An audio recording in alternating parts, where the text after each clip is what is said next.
I use the 12 houses of the zodiac, and as the cards appear in each house, then that is the influence that is coming through at this time for you. So in the first house, we have Saturn return age. So the first house is everything to do with the self, your appearance, your observable characteristics, your personality, how you appear to others, your physical body, your physical regime, what you're going through, you're working out and sort of how you're making your way through your day. It's also self-oriented interests and just basically what you are projecting outwardly to others that you meet. So if it's your mask that you're presenting to others. So with Saturn return there, you're actually, Saturn return is about wisdom. It's about gaining wisdom through experience. Because a return implies that it's coming back, and Saturn does it has two major turns in your life, around about 29, and then the next one is a bit later, another 29 years further on after that. So, sort of middle to late 50s is what you're looking at. but basically what it implies here is that it's wisdom coming back, wisdom that you've gained through experience. So some of you, if you are older, you may be feeling your wisdom, the weight of your wisdom, or you may just be feeling your age. But it's all about harnessing that wisdom and putting it into action. So it's also about being responsible and facing what needs to be done. It's kind of a paring back and taking stock. It's about changing what you have outgrown. So you need to be realistic. And release what just isn't working for you anymore. And that can be in a variety of ways, all to do with the self, your physical body and yourself, and how you are moving through the world and what you're projecting to others. You need to face your truth as well, dig deep, have a good, spend time in contemplation, actually figuring out what it is, who you are, and what you've gained over your life. You need to leave the past behind. As I said, what's not working for you, you can't keep dragging around, so let it go. But Saturn also is about working towards solid achievement. So you may be just bringing that wisdom in now, that wisdom, and turning it into action to actually get you that solid achievement. Because if you work with Saturn, if you work with the taskmaster, then eventually you will see the achievements and you will see the rewards, and the achievement will be based on solid ground.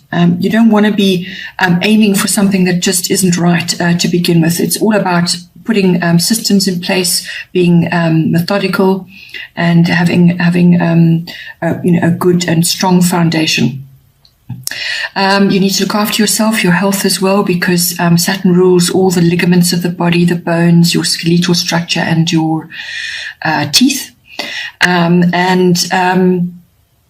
You need to build endurance and fortitude as well with this. So harness your resources, contemplate what you can cut away and what you can do without, and then move forward slow and steady, and build yourself up so that you can face the future and build something that you can actually support you going forward. So this could even be a physical regime you want to bring in, or it could just be the way you are projecting yourself amongst others.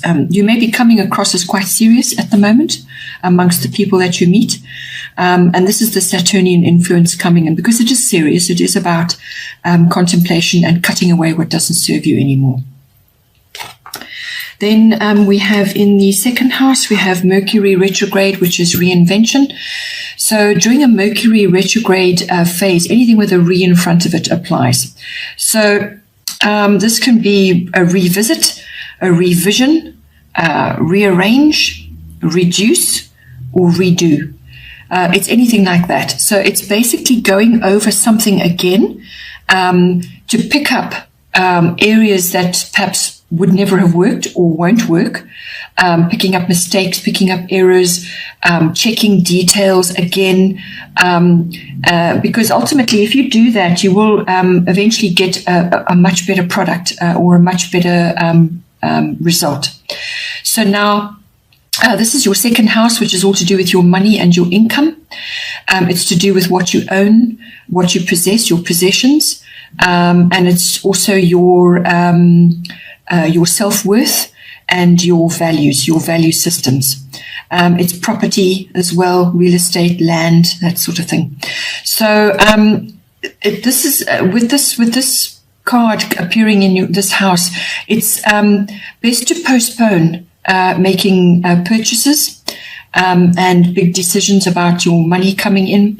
Best to postpone that. Also signing documents or contracts, just avoid for the moment until this period has passed. Normally, in a regular chart, Mercury goes retrograde about 3 times a year, more or less, for about 3 weeks. But as it's appearing here, anywhere between 1 week and 3 weeks, you may be feeling this. So just feel your way along until you feel the energy shift, and then you'll get the go-ahead.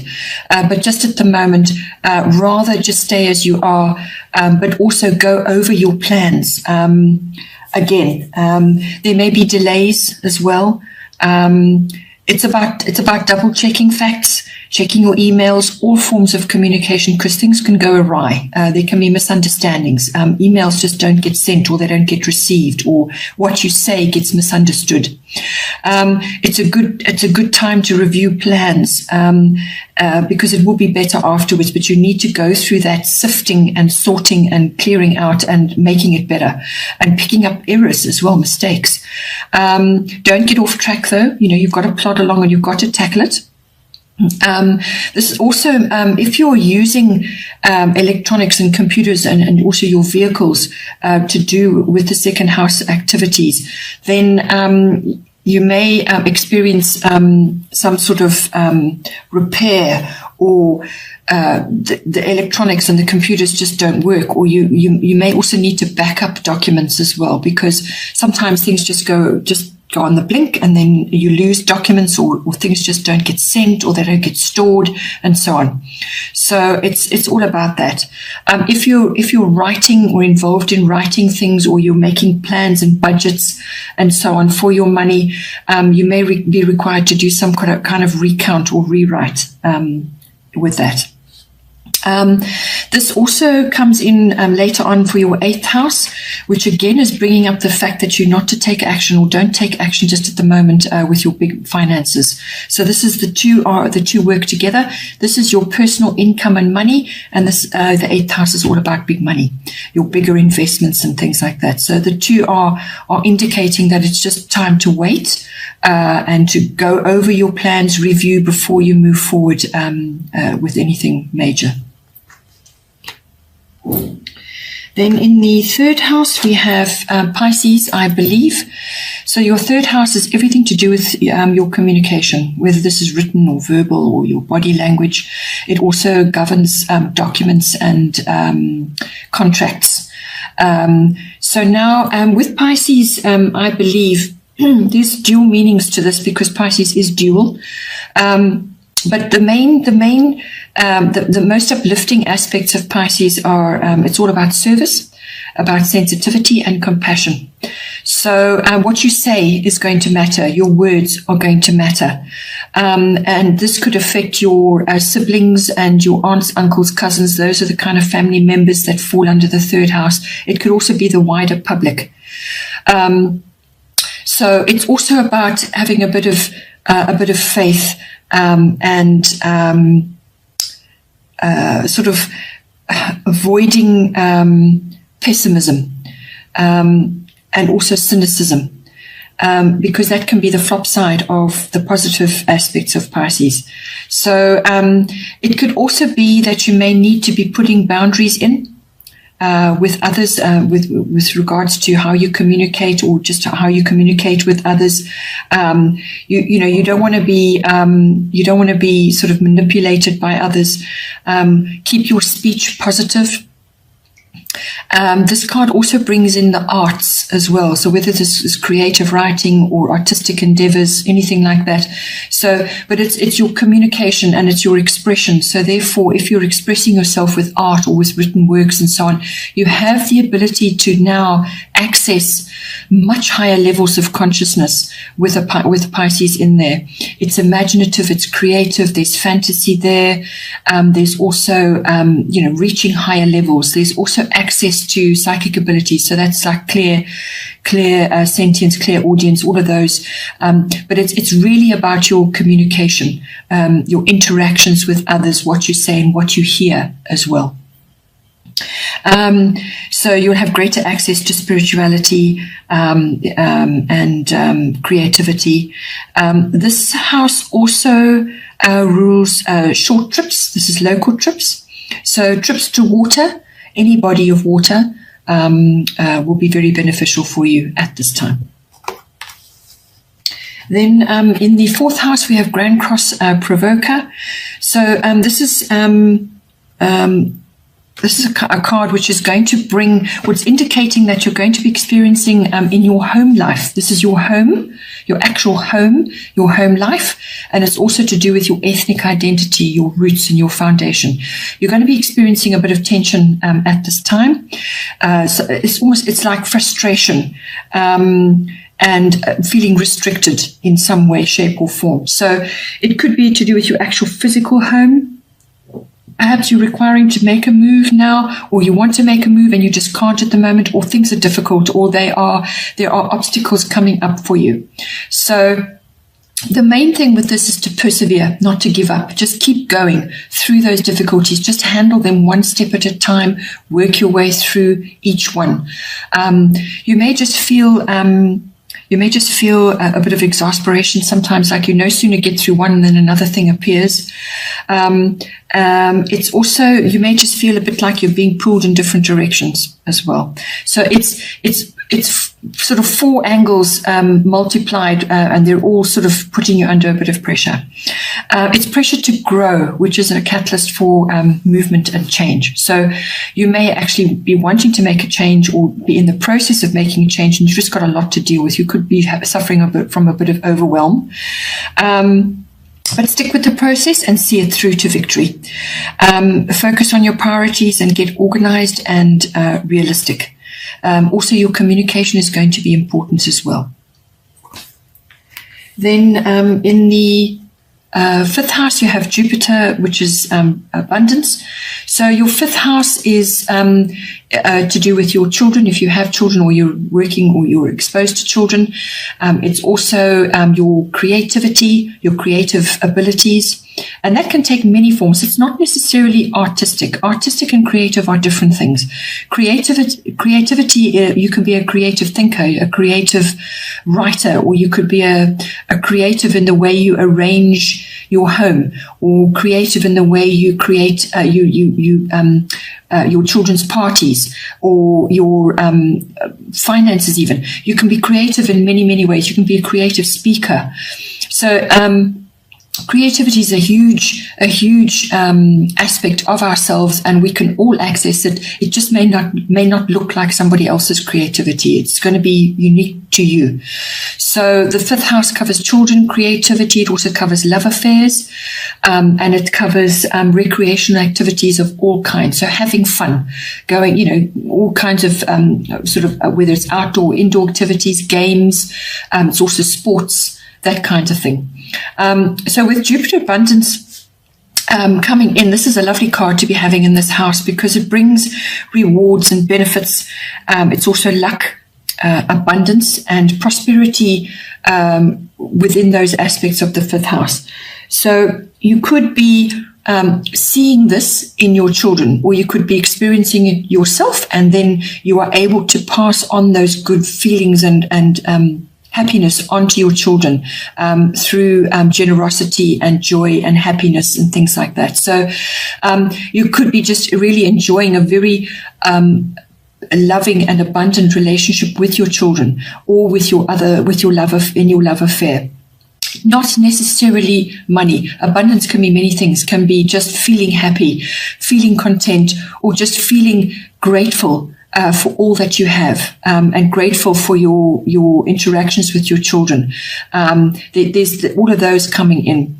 It could also be that you're overcoming obstacles in this arena. So that's children creativity or love affairs or having fun or just enjoying various types of sports and games. You could be really winning and be very lucky.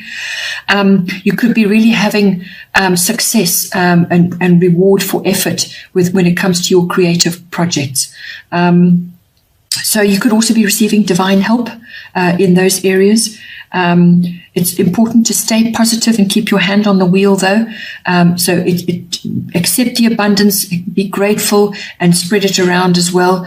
And just be content with what you're receiving, but don't slip off and sort of lose sight of what it is you still need to do and what you still need to work on. So it's also about keep going, don't give up, because there are benefits coming in.